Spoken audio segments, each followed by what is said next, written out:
Hello viewers, welcome to Shiva's world channel. இன்றைக்கி வெண்டைக்காய் dosa recipe உங்களுக்கு நான் சொல்ல போகிறேன். இது எங்கள் வீட்டு மாடி தோட்டத்தில் விளைஞ்ச வெண்டைக்காய். ஓகேங்களா? இதில் 6 வெண்டைக்காய் கிட்ட இருக்குது. அதுக்கு 1 கிளாஸ் புழுங்கல் அரிசி, இட்லி ரைஸ் எடுத்திருக்கேன். உளுந்து எதுவுமே நம்ம ஆட் பண்ண போகிறதில்ல.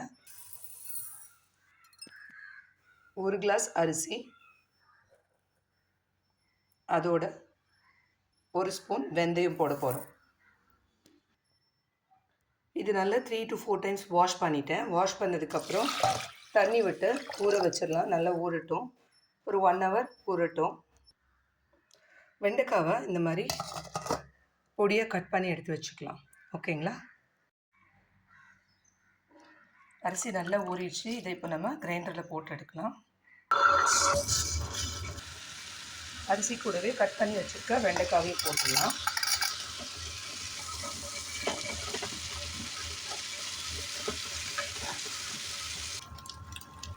இந்த மாவில் வந்து நம்ம உளுந்து போடாதனால சீக்கிரம் அரைஞ்சிடும். ஸோ 15 to 20 minutes இதை நம்ம வந்து உப்பு போட்டு கரைச்சி எடுத்து வச்சிடலாம்.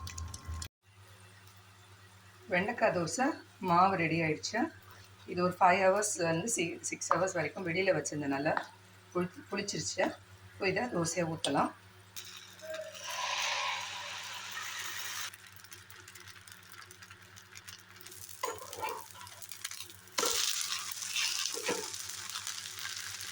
பாருங்கள், கரை முறு நல்ல வாசனையாக அந்த வெள்ளையை போட்டுக்கும் பாருங்கள். அப்போ நல்ல வெண்டைக்காய் தோசை ரெடி ஆயிடுச்சு.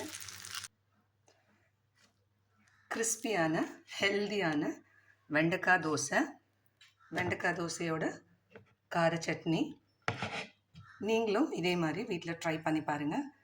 இந்த ரெசிபி உங்களுக்கு பிடிச்சிருந்ததுன்னா லைக் பண்ணுங்கள், கமெண்ட் பண்ணுங்கள். மறக்காமல் ஷிவாஸ் வேர்ல்ட் சேனலை சப்ஸ்கிரைப் பண்ணுங்கள். Thank you.